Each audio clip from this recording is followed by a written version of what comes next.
How long did you have to serve? So I ended up getting sentenced to 42 years. I got sentenced to 42 years, 30 in the feds, 12 in the states.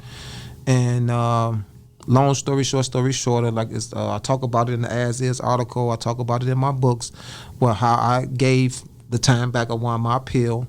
And that just proof that even God love a real nigga. It's just proof. Stand up nigga, God said, God put it on me, and I stood like people talking, man. Everybody a soldier till it's time to go to war, man. Everybody a soldier.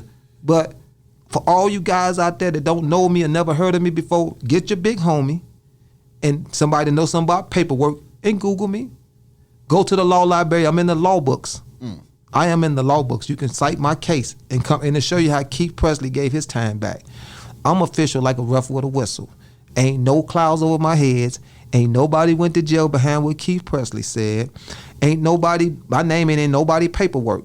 So I know when it comes to this street stuff that I deserve to be on the Mount Rushmore of it. You know what I'm saying? Not because I sold the most drugs or I had the most niggas knocked out and all that old kind of stuff, but it's because of what I done. When you can, because the federal government is very stingy in giving time back without you helping them. See, I ain't help them. They don't have no secret conversation with me wearing no wires on nobody. Ain't no behind no double tinted windows. I'm not none of that stuff. All the stuff that go along with the guys that when they come home, you be like, how you come home? And they be like, oh man. I tell them, man, go to law library. That's how I came home. You know, so I hope that I could be the inspiration for guys to know that, you know, to tell the truth. I ain't got no seal indictments attached to my name. All of those seal indictment stuff, man. If it walk like a duck, sound like a duck, it must be a duck. That's what it is. So the world, the way it's set up today, is that it's cool to be a rat. It's cool to be a rat, but when I came up, I never knew what a rat was because you know rats walking around Chicago. You got plenty of them walking around there now, but when I came up, it wasn't like that. So, well, how do you feel about that, Brother Keith? I have no feeling towards it because that's not my life anymore. No, I'm saying about when you see guys out here, because we talk, me and you on the phone, and I ain't gonna bring up no names or nothing, but about like the state of hip hop when you got a lot of these rappers and you know, hip hop police that are talking and telling and starting stuff and saying stuff. How do you feel when you see you know, these guys out here just ratting? I mean, well, you know, just talking. It's part of the culture now. Telling is not only tolerated, it's accepted and expected.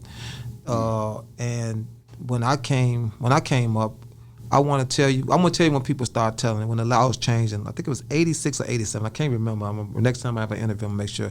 They changed the law when they came with the mandatory minimum, and the people from my era, they started telling. Before that, niggas wasn't telling. It was few and far in between. But you know, you're looking at what made it a reality for me was when I was in the Fed joint down in the MCC building in Chicago, my bunkie had a half a key case, and it was crack. So they charged him with 50 keys because it was 100 to 1, 100 to 1. So, I mean, he dropped this jewel on me. He didn't know he dropped it on me, but he dropped it on me. He said, man, I'm a $10,000 nigga. He said, a half a key is 10,000. He said, a nigga getting 50 keys is a millionaire because 50 times 20 is $1 million. But they charge him with like I'm a millionaire. I ain't never seen but 10,000. So why should I stand up for the thing that I wasn't getting that kind of money? So you justify it. It's too much time. How you gonna give me 30 years for a half a key? I got a dude that got a life sentence for a quarter key. That was powder.